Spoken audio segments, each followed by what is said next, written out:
well, actually, except for me, most people don't go out on LinkedIn to find people who need help.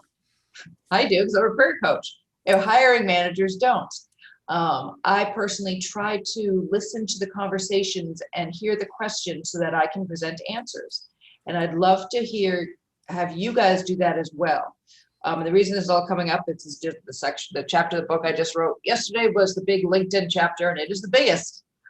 Big part of resumes, big part of LinkedIn. The other parts are much smaller.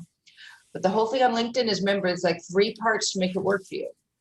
It's all SEO driven, it's keyword driven, right? So you need to have a really strong profile that highlights all the qualifications for the job you want next. Doesn't matter where you were 100 years ago and what you used to do. What matters is, here I am today in 2021, and this is what I'm going to do next. This is what I will do next for you.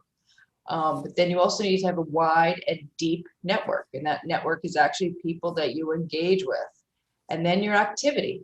So the activity out there, remember, it's showing people that you're at the top of your game, whether you're sharing a great article that just came out from an industry thought leader today, and they're talking about a trend in your industry, then you have some insightful comment on it.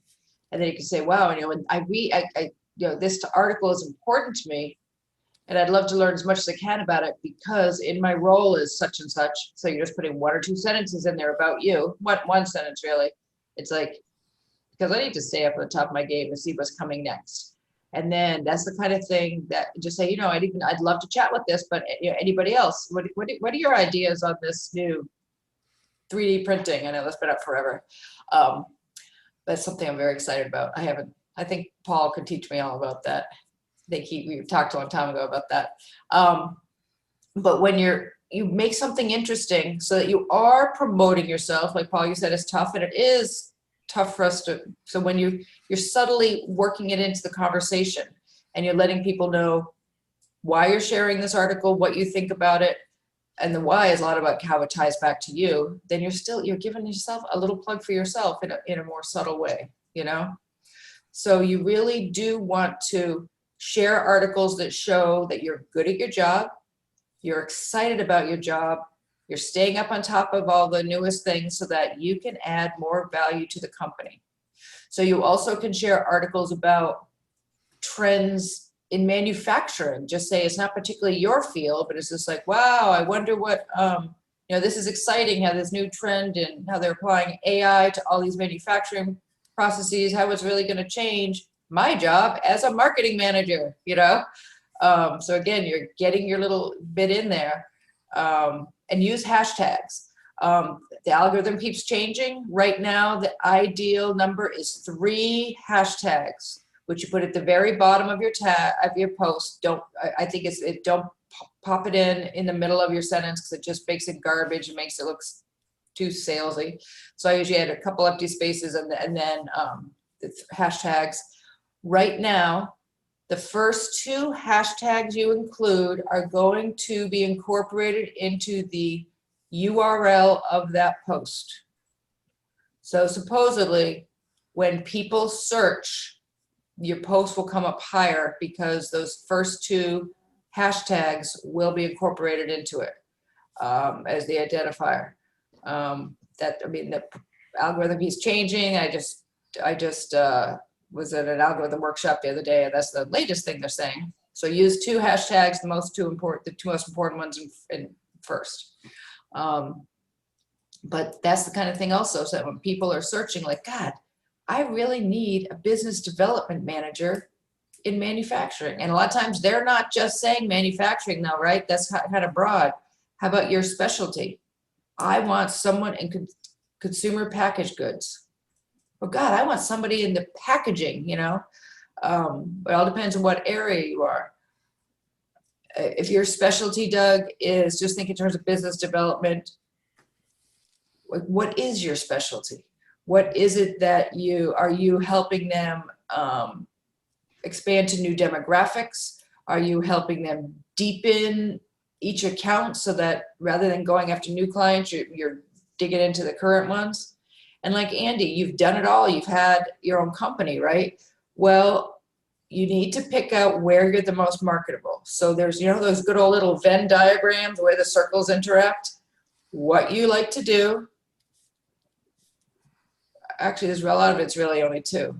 Well, there's three. So what it is you like to do, what it is that employers need, and then what jobs generally pay you what you're looking for. Because money is not everything, but yet we do have bills to pay. We kind of like to pay our rent or mortgage every month, eat 7 days a week. So you really need to have, you know, a decent income coming in. So that's why you always want to do your research and figure out what your numbers really are. But so rather than saying, yes, you can do everything. And even like Doug, you said you're kind of going in two directions. It's like, well, your heart says you want to do operations, then do some soul searching. If you did operation, if you were to present yourself as an operations specialist in manufacturing, do you have the knowledge to step in today and be successful? Do soul searching, do some little self-assessing in terms of your skills. If you don't know what those skills are, look at some job postings.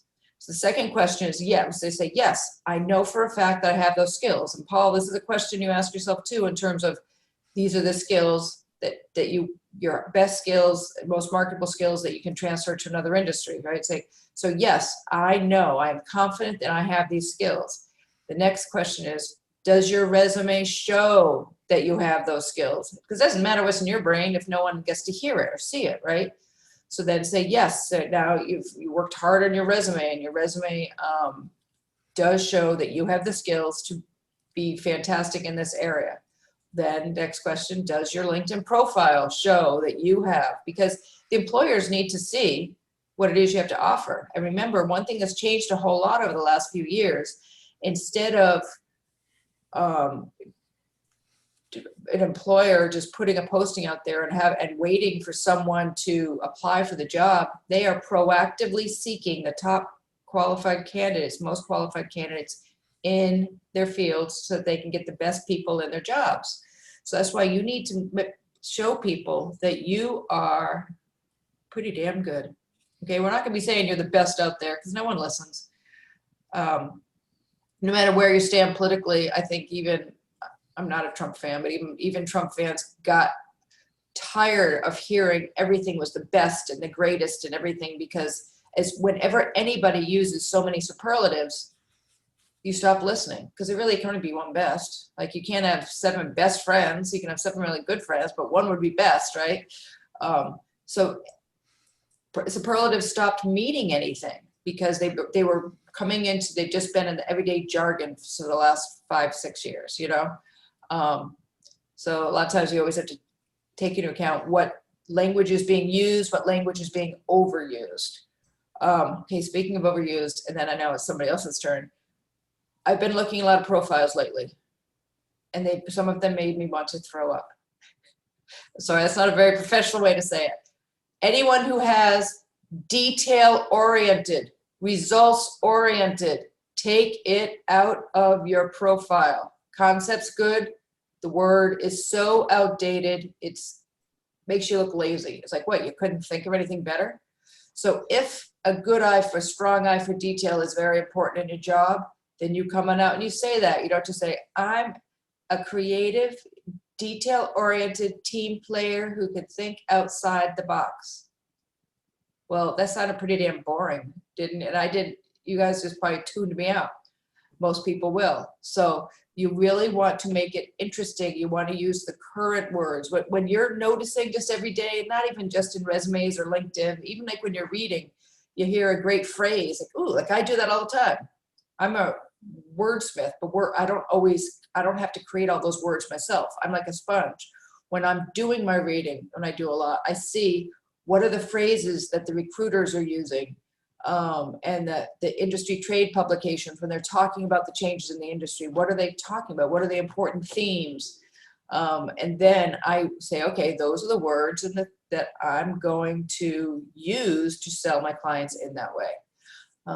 And so you guys really need to be cognizant of that. So we always want to be like in the moment with our conversations to see what's going on, so you can keep up on and join in. But then also keep your resume a living document. Don't just always tweak the hell out of it. I find a lot of times people will just go in and tweak and tweak and tweak, and it actually gets weaker and weaker. but you can also just have a Word document or an email to yourself where you just say, okay, here are some great words that have been coming up that I want to start using, whether it's in a post that I put on LinkedIn, or it's a word I add to my LinkedIn profile, or just a skill or something you use in your conversations with people. Because that's how you really convince people that you know what you're talking about. And it's tough if you have many areas. Like, I think it's fantastic that Kevin knows exactly what he wants and can articulate it. Most of the rest of us are this or this because we're in different areas. So you really do need to focus it. So for you, Doug, if you say these two directions, I'd love to hear you really see you explore the operations part. And then if you want, you can almost pause that sales part for a little bit and focus on the operations part, but then assess, has it been successful? Are you getting traction?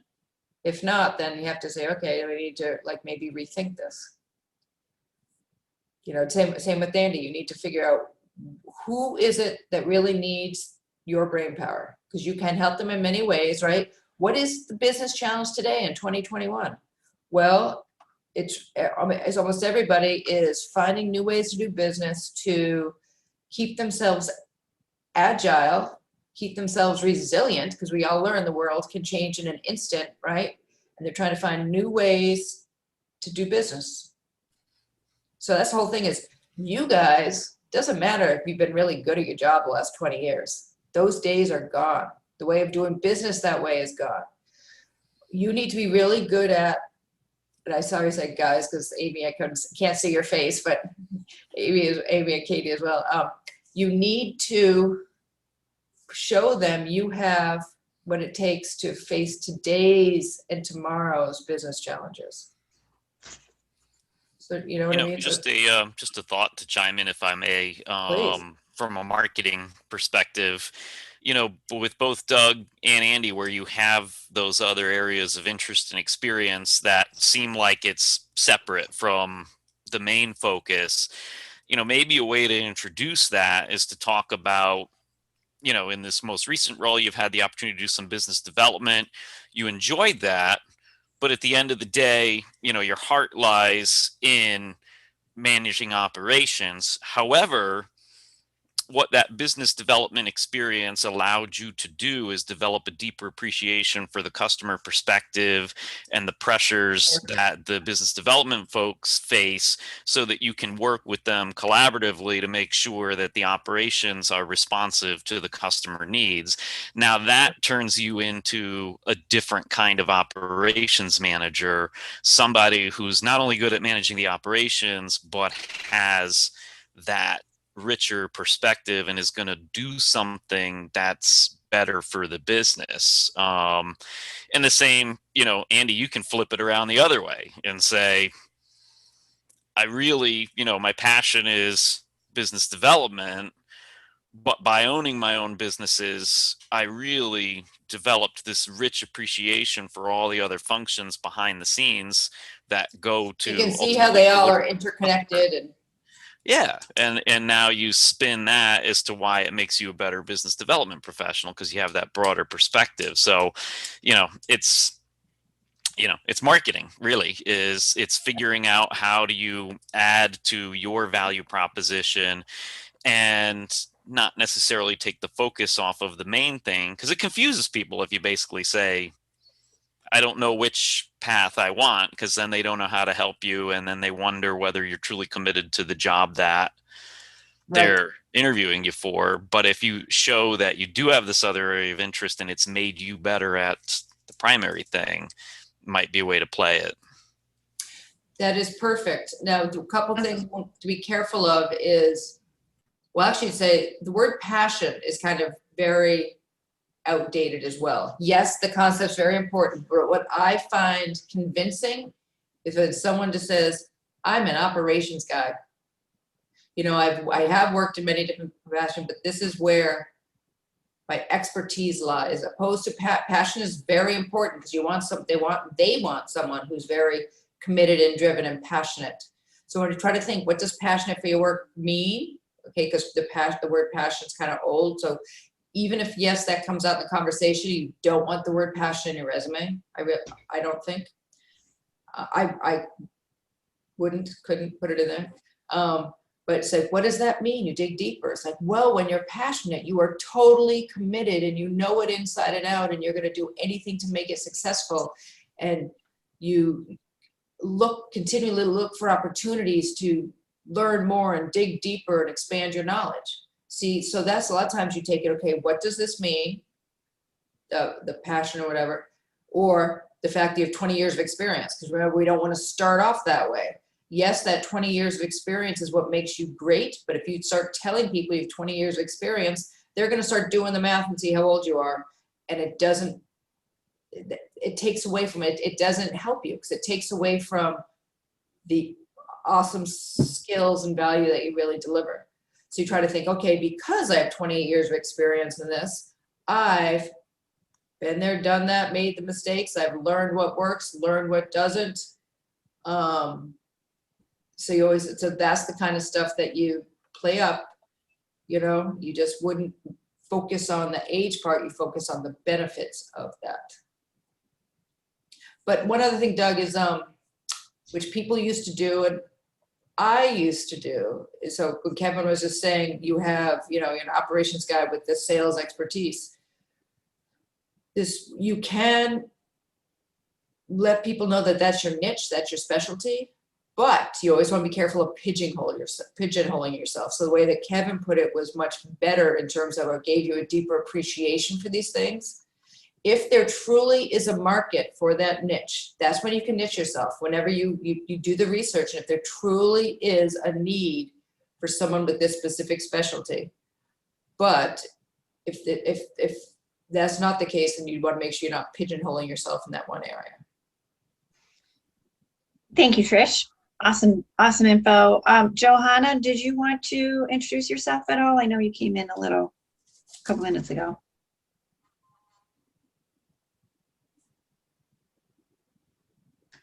Hi there. Hi there. Hi. Do you want to tell us a little bit about yourself, what your experience is, what you're looking for? Are you a job seeker, or are you just coming for additional info? Yeah, I'm just really coming for additional info. I currently work for an IT company, so I'm just debating if I'm going to stay or not. So I just wanted to hop on the group and just to kind of get a sense of what it's all about. Awesome. I'm also working, so I'm kind of in and out of the meeting because I also have to be working at the same time. So sorry about that. Okay. Now, do you pronounce your name Johanna or Johanna? I actually printed Joanna without an H. Joanna without an H. Okay. Thank you. And I've learned to ask that early on, because you want to always use people's name properly, You've done that a couple times, and I'm like, oh, I should have asked. I didn't even think to ask. Good job on Trish. So I have a quick question. Mm-hmm. So I'm interviewing at a job on Thursday with a company that is so cutting edge. It's kind of tough to figure out, how much research you can do on a company that's really creating their own pathway. So I've obviously gone on the website. I've researched, their methodologies. I mean, they're doing 3D printing, but they're using, all these new materials and blah blah blah. It's an amazing company. They are global. They are using virtual warehousing and cloud-based manufacturing. It's a little mind-blowing. Virtual warehousing. It seems to me a warehouse is kind of something to contain. Correct. I mean, that's what I'm saying. I mean, and I probably asked the recruiter more questions about that aspect and the cloud-based manufacturing. So I spent more time asking him questions, and he was very helpful. And fortunately, we had a good connection, and he passed me on to the vice president of sales who Jane knows. And so I'm really excited about it. My question is, I've kind of done as much as I can, I think, as far as research, unless you guys can say what else, is there another avenue that I can approach that I can look at? Because like I said, they're so cutting edge. It's like there's not a lot of based material on them. Right. Okay. So you did a perfect thing of digging into their website, right? Then it looks like Paul was talking. Okay. Two other things. One, you want to research the LinkedIn profiles and bios of all the principals and everybody else to see whether you're just learning about their business philosophy or anything special. Then also you want to know what the industry's saying about it. So instead of the company, you could even just Google virtual warehousing and 2021 trends in, and then whatever, in 3D printing. So you're getting info on where the industry is going, and sometimes those trade publications will actually talk about different companies, as in, oh, and these are the top 3 people, top 3 companies in this role, and that, which is a fantastic thing for you to talk about. Say, yeah, and I was reading this article and I see, you know, you guys are, you can almost joke it off. Number 2, how can I help you get to the number 1 ranking? You know, or something like that. You never know. Good, Trish. Paul, did you have something? Yeah, so whenever I hear virtual warehouse or virtual physical space, I think of lean. Do you know anything, Doug? Do you know about lean methodologies at all?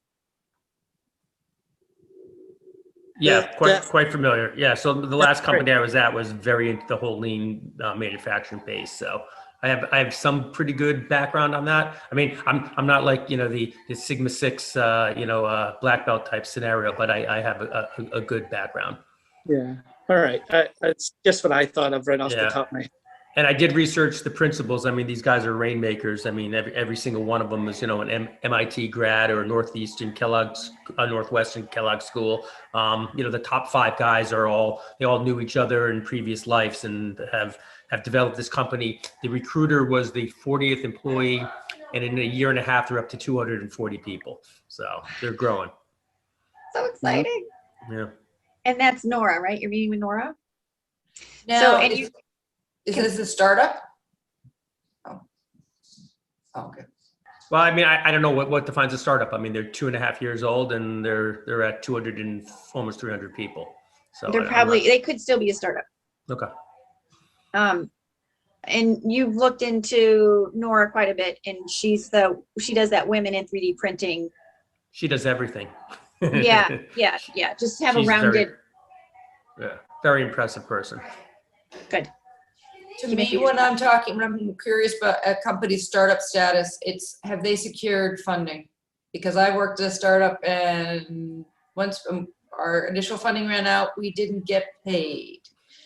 Right, so that's a great question. And I didn't even think of asking that question, but when I was talking to the recruiter, he says that he is obviously doing the recruitment process, but he's also involved in another round of financing. So I you know, do you ask the question, what round are you in? How long is this, you know, venture be going? I mean, how do you figure out security there? Very gently. That wouldn't be an early conversation. I think that would be a second or third interview question, wouldn't it? Yeah, and the interesting thing too is they're based out of Chicago, yet they have people in what would be my role as a sales manager throughout the country, and they have no Northeast representation. So that's kind of what I'd love to. That's my point. Yeah, right. Yeah. Now, Andy, you've had a whole bunch of businesses. Did you fund those yourself, or did you seek out funding from investors? Self-funded and through traditional SBA loans. Okay. So I don't know. So how would you? What would be a gentle way for a job seeker to ask you about because they're trying to get at the financial viability of the company, right? I've asked that question too with some of the smaller businesses that I've come up to, and I wait till the your second round-ish, and just ask them, what are and Doug, I know you've interviewed for some family-run businesses, what's the 5-year plan for the business, and especially for the smaller, I'll say privately held businesses. I don't know my idea of small privately held is probably 50 employees or less, but what's especially if you're looking at the owner that's kind of gray haired and looks up there, okay, what are the transition plans? Is there a board of directors? Is there an advisory board? Some questions like that, just to see if you can tell they're progressive in managing the business, or if they're the type that's just going to be running it until they keel over at the desk. And I found both, and some people are open with it and some people are not. That's the other thing. They don't really, they can always pull that's above your pay grade. Don't worry about it. Okay. You can say, well, to be honest with you, I just want to make sure, it's like, I'm very excited about this job and I'm eager to come on board. I just want to make sure that, well, the company will continue to be around in a few years. I mean, so you want to always present that in a nice way, because if once you make the other person defensive and feel like you're questioning their ability to run a profitable company, then you've lost the interview, you know? So No, yeah, I think that's really important. The whole financial end of it. I mean, my wife works for a company that, you know, they do really well, and there's never a question on the little things. I mean, another friend is like just started with a company, and they're questioning sending her out to the home office, whether they can afford, you know, justify the flight. I mean, I don't want that type of stuff. And I've kind of like to that point, Andy, I'm kind of moving away from the family-owned businesses, just because I just don't think they have enough, you know, backing behind them where they can justify a position that's going to pay us what we need to get paid. Well, and you're spending their money. That's Right. the other. I ran into that at the valve company I worked for. Right. I'm spending your money. You know, my direct, you know, boss. You know, Right. and they don't like that when it's not their idea. Right. Yeah, I love how this group really can help each other.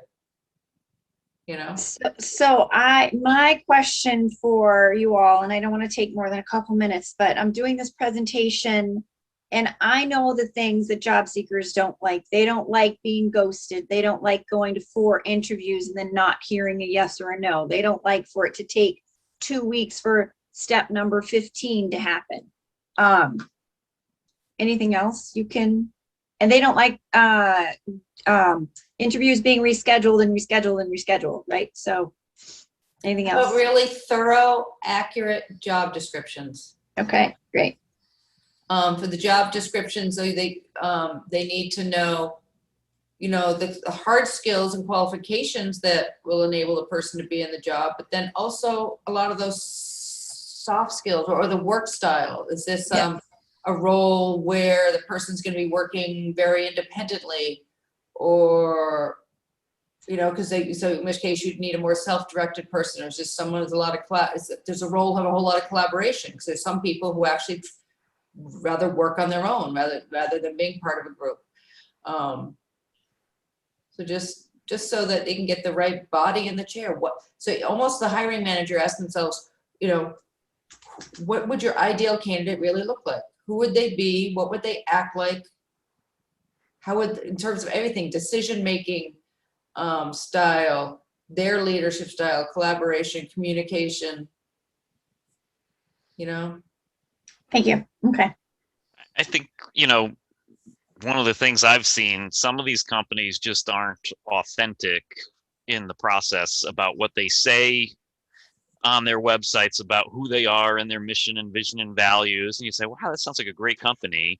And then you go in there and, you know, they can just be jerks sometimes. And, you know, I don't know how else to say it in a nice way, but like, I could think of a worse word. You know, it's so jarring as a candidate, because you think, well, I thought I wanted to work at that company, and, you know, but that guy was a complete, you know, that I think I've told some of you about my experience at Stanley Black & Decker. I had a wonderful experience with the HR people, and then the hiring manager was probably the most negative interview I've ever had in my entire career.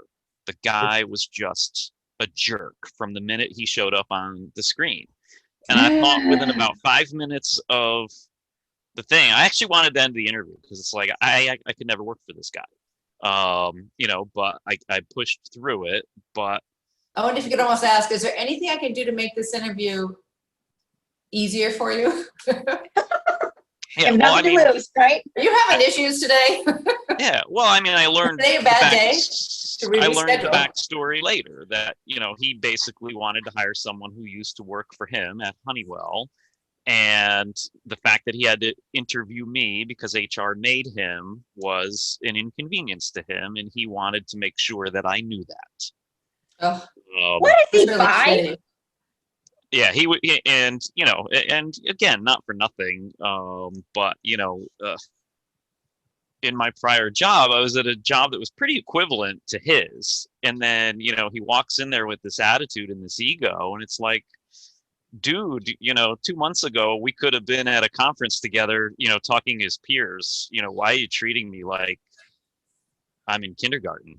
So I think Janice was the one that said a little while ago, just say no. What if you could almost just say, because keep in mind, if someone's acting like a jerk during the hiring process, they're probably going to be a jerk on the job, right? And you deserve better. So you say, I get the impression that you don't want to be here in this conversation. Would you appreciate we ending this now and you can gain an hour of your time back? He may really appreciate, he's like, oh my God, this guy was like upfront, not afraid to call it out. He was able to judge the situation and try to do it in a professional manner. Say, I can tell you, you must be really busy. You have a whole lot on your mind. So how about if I just give you back an hour of your day? We can call us quits now. I thank you for your time. I hope you have a great rest of your day, or I hope your day improves. Goodbye. Yeah. Peace out. In retrospect, it's easy to say that and feel that way. In the moment, after a week and a half of preparing for the interview at a company that I really thought I wanted to work for, I was doing anything and everything I could to try to salvage the interview and turn it around. But you know, you're right. It's in hindsight. So after the fact, so now we can be prepared for next time. Yeah. Paul, had something? Yeah, so Kevin kind of reminded me of, you know, because he was early in your conversation about how do you know if an interviewer is good or a company's good. So my question is, Glassdoor, is that a good site? I mean, is that an accurate site? Yes and no. The thing with Glassdoor is people self-report, right? Happy people rarely post things online. Usually, but unhappy people, they post stuff online. So take it with a grain of salt. You also want to look at who are the people who are complaining. If they are people in different roles, just say, well, read the complaints, and you want to see how long ago they happened. Sometimes companies do turn things around. Or if it's the lower level jobs, and these are people complaining that they didn't get the training or anything, well, then maybe that wouldn't bother you. Or it could just be, okay, it's a conversation point you're going to want to ask for someone else. So just say you looking at the Glassdoor and most of it's good, but then it's like, God, we've seen a whole bunch of complaints about the company not honoring work-life balance. Well, that's an important concern, right? That's when you can talk to people on LinkedIn and say, hey, I just have a question about you. You know, I'm actually in the middle of a job search now, and your company is a company on my list. And I've been seeing some negative Glassdoor reviews. I was just wondering, does the company push you to work more hours than they should? So who you're asking is not a hiring manager. You're asking someone who would be in the role that you're in, or they used to be. It's like, hey, I can see that you left there last year. And then again, you tell them why. Because people on LinkedIn are usually pretty, when it's a one-on-one message, you're not asking a question like that out in front of the world. They'll say, yeah, you know what, that place, they're gonna expect 18 hours a day out of you. Yeah. Yeah. So take it with a grain of salt, but just know the happy people don't hardly ever go on there and say, hey, this is a great place to work. Unless the boss has a gun to their head, and then they do it. Katie, do you have any questions, any comments, any observations you want to share at all? Not to put you on the spot at all. I've definitely gone through a little bit of pretty much all my interviews have been virtual except one, just because I'm coming into this work space, you know, freshly out of college and COVID. So one experience that I had, my sister actually worked at Camelback and Resort in Pennsylvania, and she was actually let go when they changed management. And then I had an interview with them about a year and a half later. And I actually asked that question in an interview, like if that's something that I'm going to have to sort of plan for the future, is like, I know in the past they've let people go when management changes. So I said, you know, am I going to have to plan for that in the future? And I didn't get a second interview. And I kind of figured, because I don't think they like being asked those type of questions, but I knew from a personal experience, like I know that, you know, they tend to bring new people in. They don't like people staying for more than a few years, and they like, you know, changing it out and bringing people in. So I don't really think they like that.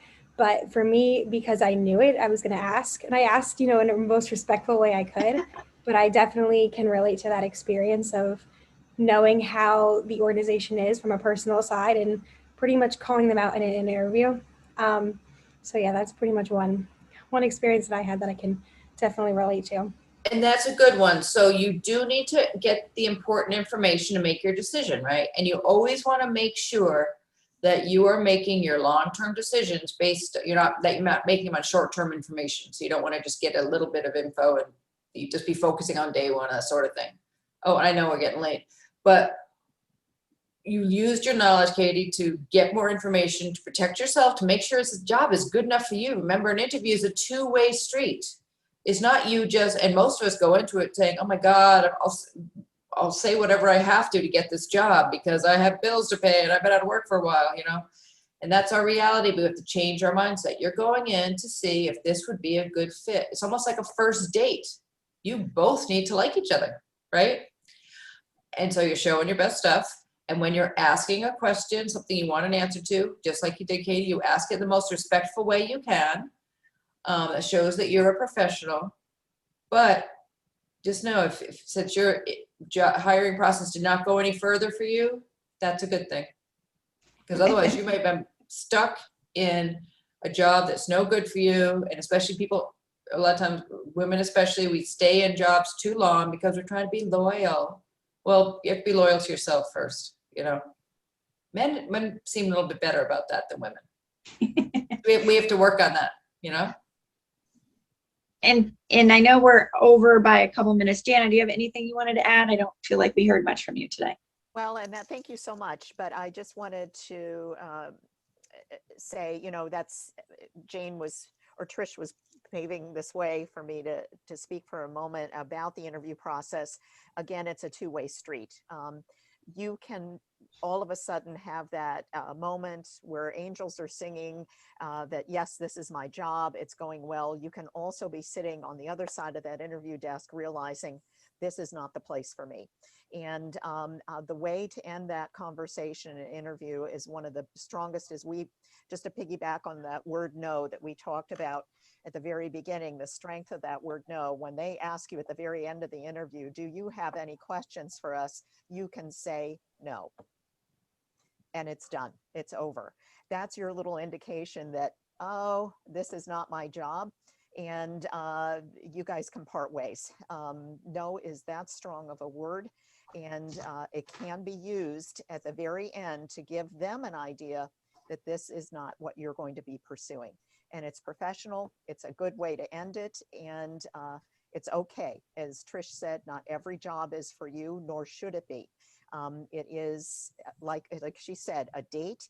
And sometimes you have run into the worst opportunity in the whole wide world. And it's okay if you realize it there and just tell them, nope, I don't have any questions, and move on and send a thank you note. You may never hear from them again. Be professional, but it's okay if that job you find out during the interview is not for you. So the reverse of that is if they ask if you have any questions and you say no, well, even if you aren't trying to indicate to them, no, this is not the job, that's how they're going to take it. So you need to have questions that you ask, you know? Yes. Yes. Awesome. All right, folks. Anything else quickly before we part ways? Paul, I'm going to send you an email. Okay. Can hear you. Great seeing everybody and good luck. Thank you, everybody. for you Have on a good week. Thursday. Bye, everyone. Bye. Bye, Thanks, guys. everyone.